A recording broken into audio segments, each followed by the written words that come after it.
Hello, everybody. So another example, but this is going to lead us to something different than what we've been doing. So we've done a lot of what we call sometimes the washer method or volumes of rotation. We're still going to be rotating something, but we're going to see that sometimes the method we used is not really possible, or at least not very convenient. And we do have an alternate way to do these things sometimes. So here's the statement. Find the volume of the object created by rotating the region under f of x is x minus x cubed on the interval 0, 1 around the x-axis. So as usual, I want to create a picture of this thing. So this is a cubic function. It has a negative in front of the cubic term, which means that in the positive direction, it goes very, very negative. In the negative direction, it goes very, very positive. So that's what the end behavior is. I also can find its roots fairly easily. So this is 1 minus x squared equals 0, which is 1 minus x, 1 plus x equals 0. So I have three roots, x equals 0, negative 1, and 1. All right, so I'm just going to mark those on here. Let's put negative 1 right here, 0 right here, and let's actually make it a little bigger. Let's put 1 out here. Let me fix that negative 1. So about the same. There's negative 1, let's say. Right, so because I know it's positive in the negative direction, that means the graph must look like this. It's going to be coming down, have a turning point, then have some other turning point, come back down, and then continue off towards infinity, right? So that's just taking a look at the function and what it does, finding the roots, and we get a quick sketch of it. Now, I only care about this graph from x equals 0 to x equals 1, which means from the origin to this point out here. So let's actually scrap the rest of this function, right? So just so our picture can be a little easier to look at. So that's the piece of the function that we're looking at. And we're going to rotate this around the x-axis.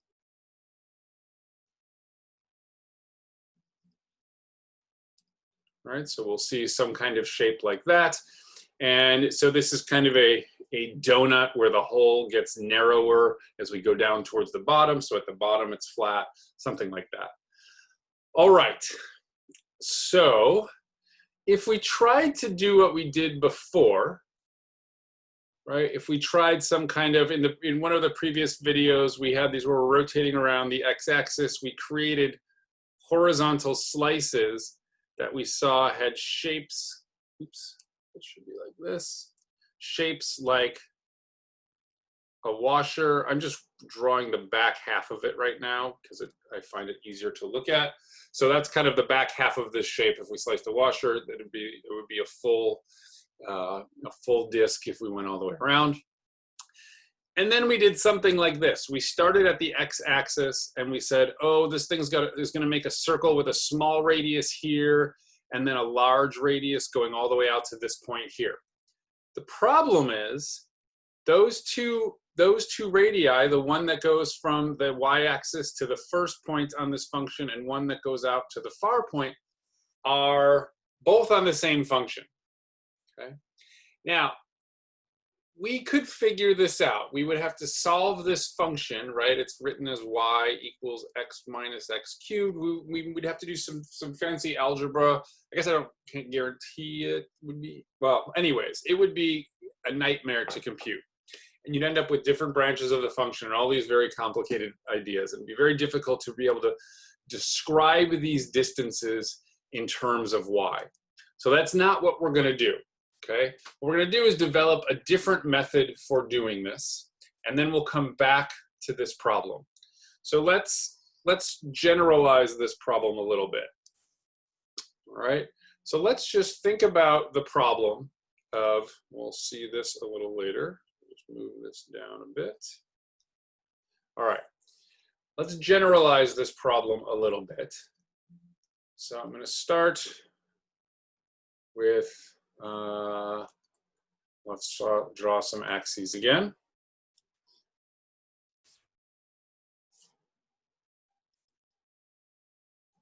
So there's my x-axis, my y-axis. And let's say I have some function f. I'm just going to give it kind of an arbitrary shape. There's a little piece of a function f, okay? Let's say it's going from A to B, and we want to take this region and rotate it around the y-axis. So when we do this, we're going to get something like this. I'll do my best to draw this the same way. All right, so we all have to pretend that that's a mirror image of that. Oh wait, sorry, I've drawn this incorrectly. We don't want that there. There we go. That's what we want. This is rotated around like this, right? And again, I'm drawing the back half of it. So then there's a piece that looks just like that coming towards us, right? So this looks like one of those cakes with the hole in the center. And we're seeing the back half of it.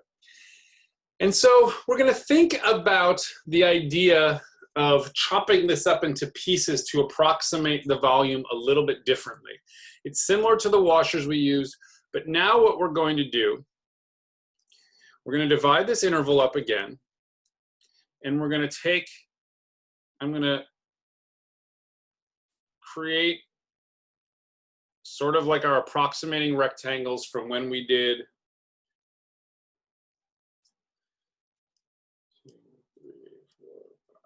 7, when we did integrals, but then I'm going to imagine that approximating rectangle rotating. So this drawing's not perfect, but we're going to get the idea. Rotating all the way around. So it's going to create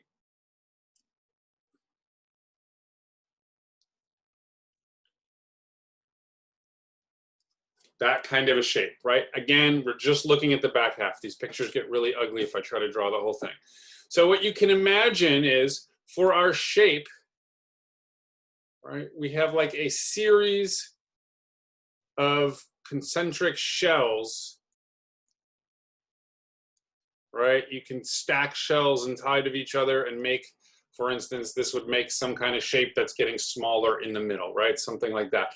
That I'm asking you to use your imagination here because it's very tricky to draw, but if I drew another ring like this in the next interval, another one there and another one there, it'd be shorter towards the inside, taller at this peak, shorter again on the outside, that we'd get an approximation to the shape.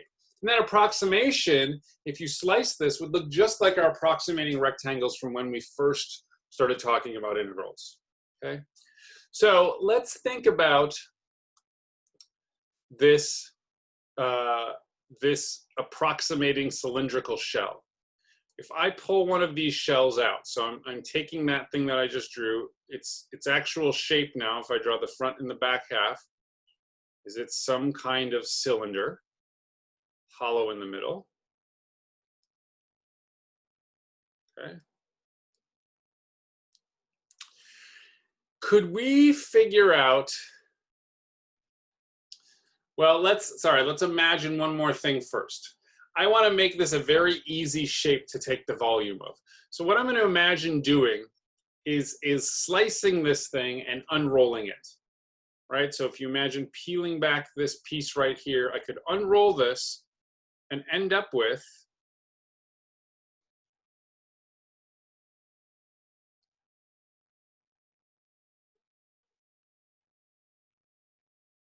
right, a long, thin slab, right? So it's just like taking a piece of paper in a cylinder and unrolling it, right? Except this cylinder has some thickness to it, more thickness than a piece of paper, at least in my drawing, right? But they could be incredibly thin.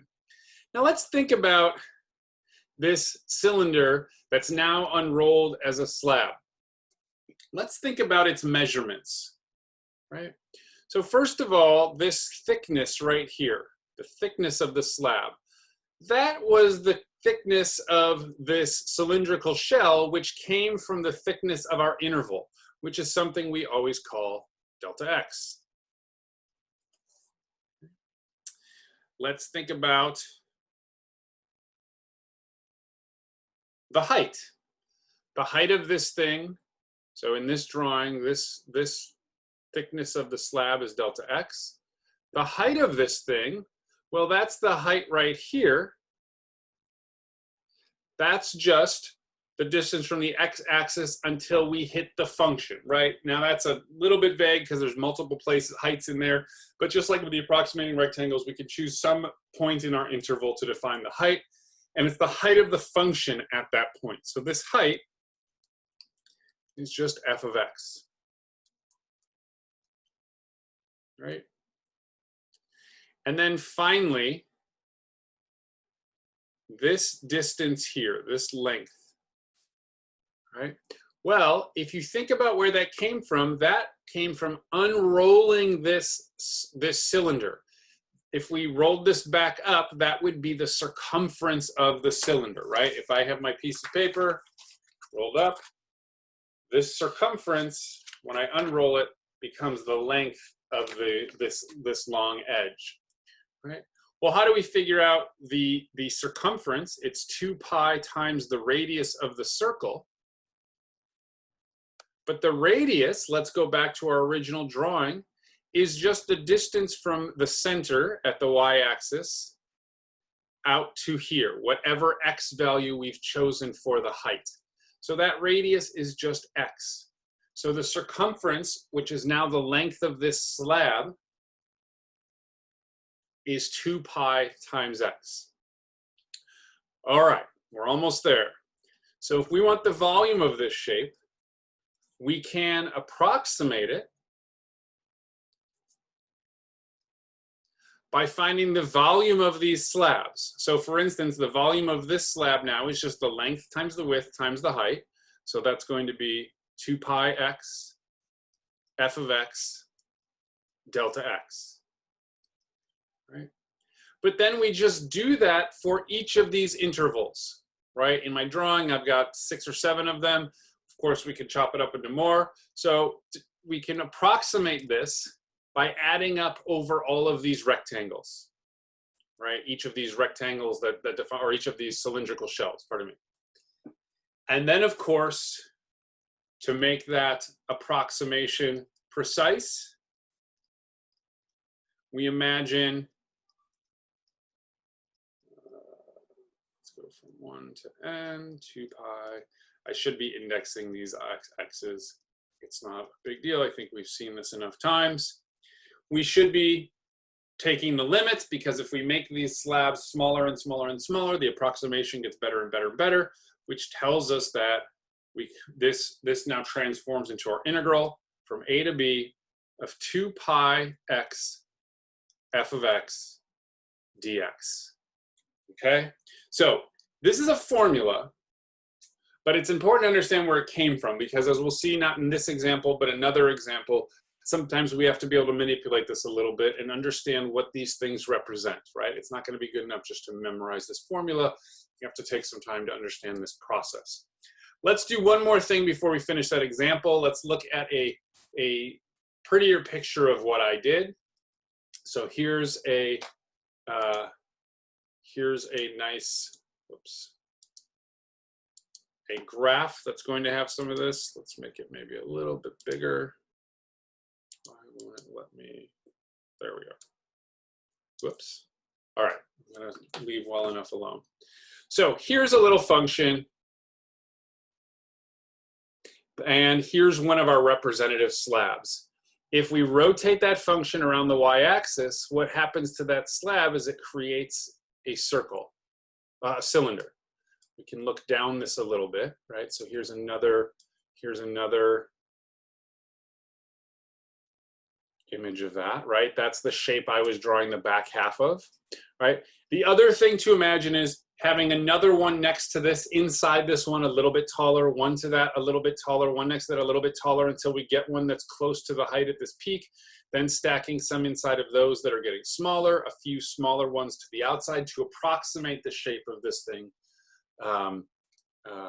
with these shells.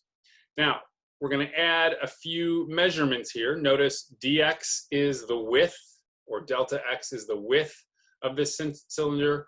X is the radius from the y-axis to this cylinder, and f of x is the height. And so when we unravel this thing, right, this is what we were trying to imagine. We unravel this thing and we get a nice rectangle with those dimensions that I came up with up there, okay? So that's our picture, right? We do all these approximating shells and then we make them smaller and smaller, right? So you can see it, right? If we had larger ones, it's not a very good approximation. As they get smaller and smaller and we stacked more and more of them, they would fit very nicely inside the rotating shape that we're imagining. Okay, so let's now take what we've just learned. Let's see if I can move this whole problem down to the bottom. Should be able to. See what happens here. Oops, this thing is huge for some reason. All right, so now I'm going back to that problem we started with. So remember where we had gotten to. We have our function f of x equals x minus x cubed. We're rotating around the y-axis, creating this sort of cake shape. We saw that this would be very difficult and we developed this new method. So let's try to use this method. So I'll get rid of as much of this as I can. Okay. So now what we're imagining, instead of slicing this into washers, so we have this shape, it would look something, right, give it a little curve there. Again, this is only the back half of this thing. It would be a cake shape, I guess, is a good analogy. It would look something like this, with like a ring in it, and then that's coming to a point down in the center.